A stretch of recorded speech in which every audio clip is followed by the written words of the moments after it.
Commodities have been correcting since March. Oil has been reducing its strength throughout the last months, and commodities like aluminum and copper have fallen to negative territory in 2022. There are numerous factors: the strength of the US dollar, certainly, and the reduction in demand coming from the crisis in the Eurozone, the slowdown in China, and the slowdown in the United States. All of that is important, but it cannot take away our view from the problem of the energy crisis, which is not a problem of one winter. It's a problem with structural issues. The first one is that governments have been creating an energy mix that is more volatile, intermittent, and difficult to plan by massively increasing the percentage of renewables, which are perfectly valid, but with no view of securing supply with baseload energy. The loss of baseload energy and the increase of volatile and intermittent energies and technologies in the mix generates a significant strain on the grid, puts an even larger cost on consumers because it requires significant backup as well as very large investments in grid alternatives to accommodate that strain. But what is very important as well is to understand that renewables do not eliminate the dependence on fossil fuel energy. Why? Because they work around 30% of the time. It doesn't matter if you install 20 megawatts or 20 gigawatts. They still are intermittent, and the percentage of base load and stable production is very limited. Therefore, they require backup, and that is something that we must understand. They require strong backup with hydro, with pumping,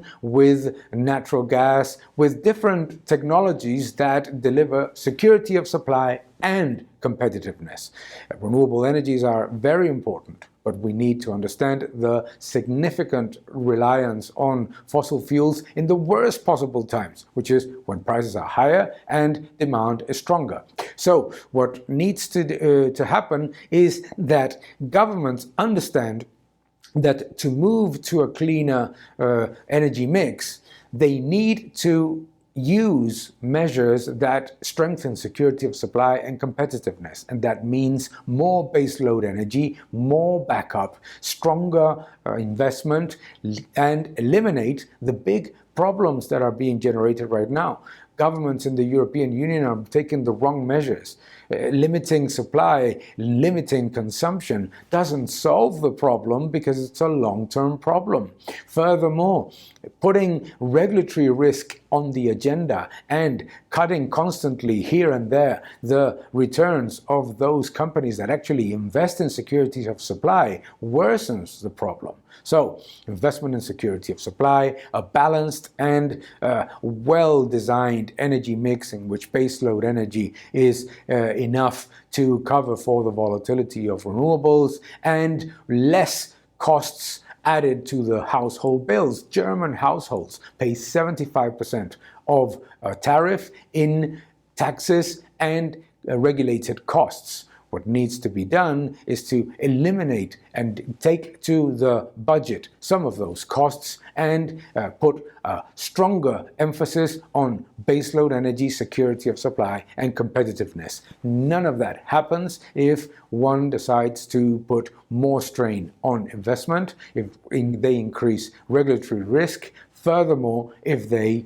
put more burdens on investment on different technologies, because all of them are needed.